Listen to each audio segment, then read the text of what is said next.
est-ce que fa nga defee ce cycle scolaire cursus scolaire avant que ngay génn dem feneen. Parfaitement Thiadiaye foofu laa juddoo. Dans un village très paisible. xam ne presque ñëpp ay mbokk lañu ay xamee lañu. L'exception c'est que ñun ay lébu lañu ñuy jógee Ngaparou suma papa. Ah bon. Finalement dans les années 54 56 ñu établir foofu avec la traite arachidière di liggéey ak tubaab yi nekkoon foofu. Et puis ensuite quand les blancs sont retirés après les indépendances moom mu resté foofu en tant que commerçant. Donc ce qui fait que à part sunu taawu famille qui est né en 54 alors ñun ñëpp Thiadiaye la ñu juddoo fa la ñu màggee fa la ñu yaroo. Bon, et puis il fallait ñu defee suñu enfance. Donc il fallait duggee école primaire. En son temps, il n'y avait pas de collège. Donc bi ñu amee entrée en sixième ñenn ñi dañuy dem Mbour. Oui. ñi dem Thiès. ñi dem Dakar. Moi je faisais partie de la cohorte qui était à Pikine. Parce que foofu laa amoon suma nijaay aussi. Donc ma nekk foofu jàng CS1 après dem lycée Limamoulaye. CS1 bu Pikine. CS1 bu Pikine. Donc quelque part je suis un enfant de la banlieue aussi. Oui, on peut le dire. Voilà, j'ai gardé des amis aussi là-bas. Et puis ensuite nga jógee foofu nag soog a dem université de Dakar donc je suis un produit pur de l'école sénégalaise. L'école diplôme yi ma am yëpp à part un certificat de management en commerce international maa ngi ko amee ci université ak école publique au Sénégal. Après nga dugg ci barreau bi. Après j'ai fait le concours du barreau. Donc ma dugg ci barreau bi. Et puis bon j'ai trouvé aussi une société extrêmement respectable. De grande notabilité, de grandes figures de la famille judiciaire, de part et d'autre, des greffiers, allant des notaires, des huissiers, des magistrats. Vraiment mu nekk famille boo xam ne c'est une famille avec beaucoup de valeurs. lan moo la ci dugal est-ce que am na influence ci sa parcours wala sa famille. Au départ non. Parce que moi j'ai pas une famille juriste ñun suñu famille. Loolu la ma gars yi di tooñe ne ma tu es le nulard de la famille. Parce que en réalité bon ñun famille scientifique lañ.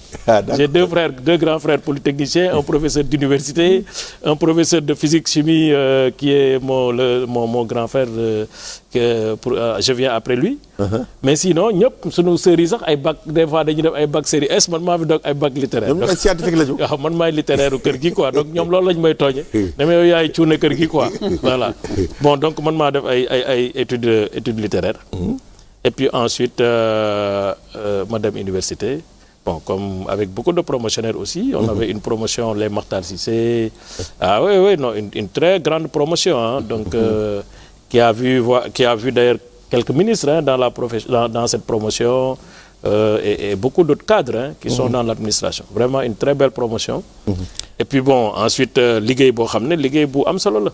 C'est vrai liggéeyu avocat parce que liggéey bu technique la d'abord parce que combat la de tous les jours ngay jànkoonteeg man pour man avocat ak médecin jàpp naa ne c'est les métiers les plus délicats parce que tu es en face de la réalité en face du stress en face de avocat am na de déchirure en face de l'humain oui de l'humain am na stress boobu en réalité des fois client ñëw ak jaaxlem en réalité da lay transposer on porte même le stress et le combat de nos clients. Ouais, c'est vrai. Et des fois ensuite tu vois des déchirures. Moi j'ai le dossier que je n'oublierai jamais.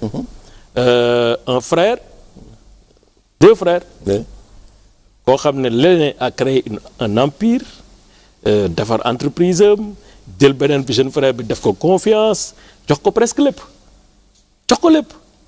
jëndal ko oto mu ne ma man bi may wax son problème mu ne ma man musuma jëndal sama bopp oto bu bees mais mon frère je lui ai acheté oto boo xam ne moom moo teppi affaire yi man musuma jënd oto bu bees ay voiture de deuxième main laa jënd pour vous dire amour bi affection bi ak sincérité bi mu amoon à l'égard de son jeune frère à qui il avait confié tout.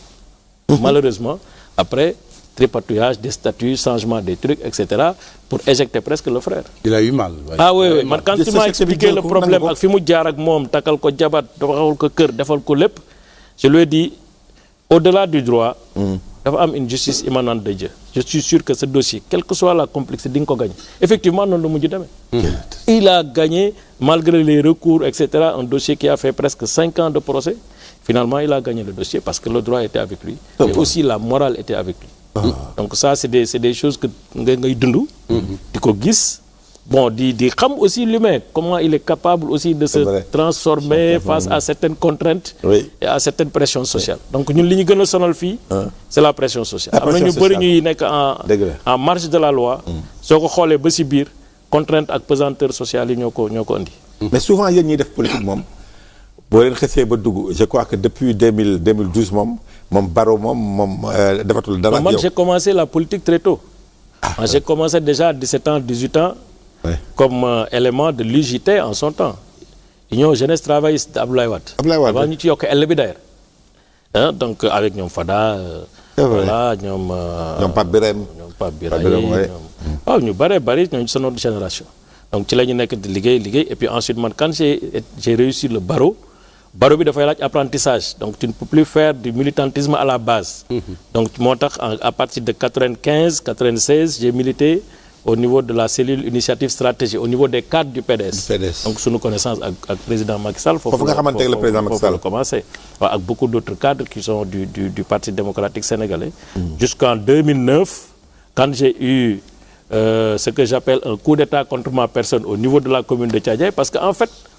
Quand j'ai commencé à 2002 à faire la politique à la base. ci lañ commencé renverser d'ailleurs parce que ça c'est une zone socialiste hein. Le département de Mbour. Thiadiaye avec surtout proximité Nguéniène en son temps. Thiadiaye et Nguéniène c'est deux communes frontalières. donc foofu PS moo ko doon gagné des fois ay 75% 80% des scores soviétiques comme on a l'habitude de le dire. donc quand j'ai commencé à militer en 2002 tendance bi commencé renverser wu. Jusqu'en 2007 la première fois le PDS gagne l'élection présidentielle à Thiadiaye. 2007 et puis on enchaîne 2009 j'étais mandataire du PDS tête de liste majoritaire pour les élections locales en 2009 malheureusement après avoir gagné investi beaucoup de moyens financièrement physiquement et tout mais les gens comme d'habitude d'ailleurs le suffrage indirect là c'est très bien de le mettre parce que d'ores et déjà les populations savent que kii bu gagné kii moo fi nekk. voilà donc pour moi da ngeen a dem ba war a fal maire ba mu kii après mu am ñi jaar fii ñi jaar fële et puis bon. loolu moom ça loolu c'était le drame. c'est vrai que Mbour quand même le département. donc quand ça s'est passé comme ça. j'ai fait un courrier au président Abdoulaye Wade. pour dire il faut corriger ça. en 2009. En attendant je suspends mes activités dans le parti.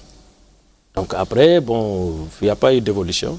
donc en 2010 le président Macky Sall a fait appel parce que xamante woon nañu. et puis j'ai dit bon voilà donc c'est une bonne occasion de prendre ma revanche. et la revanche a été belle. mais c'est vrai que ça nous permet ñu xaw a glisser tuuti ci législative yi parce que Mbour avant de parler du point de vue national xam nga Mbour département socialiste la ñu wax maa ngi tudd léegi Ousmane Tanor Dieng mais parce que Léopold Sédar Senghor. bien sûr de Joal. donc le parti socialiste était ancré là-bas. Abdou Diouf bi mu ñëwee aussi mu jël Ousmane Tanor Dieng dénk ko lu bëri donc finalement socialiste mais est-ce que loolu ba léegi ak le parti socialiste est un allié ak l'APR. est-ce que loolu yéen a ngi koy dund ci biir Benno Bokk Yaakaar. bien sûr aujourd'hui on a l'avantage c'est que Mbour c'est 16 communes. oui. Les 11 communes sont de l'APR, les 5 sont du Parti socialiste. Parti socialiste amatu fa doole boobu apparemment. Il y a quand même bon ils sont encore là mais je veux dire l'APR aussi est là. Ils occupent quasiment la moitié des communes. Ce qui fait que le Benno Bokk Yaakaar c'est le Benno Bokk Yaakaar c'est quand même le Benno qui contrôle toutes les communes du département, les 16 communes. Donc le PS a le tiers. Ils en ont 5. Voilà, le tiers et puis nous on a les 2 tiers. Voilà. Mais semblerait-il après les investitures. Il y a quand même des grincements de dents au sein du Parti socialiste kontaanuñu te ñu defee investiture yi.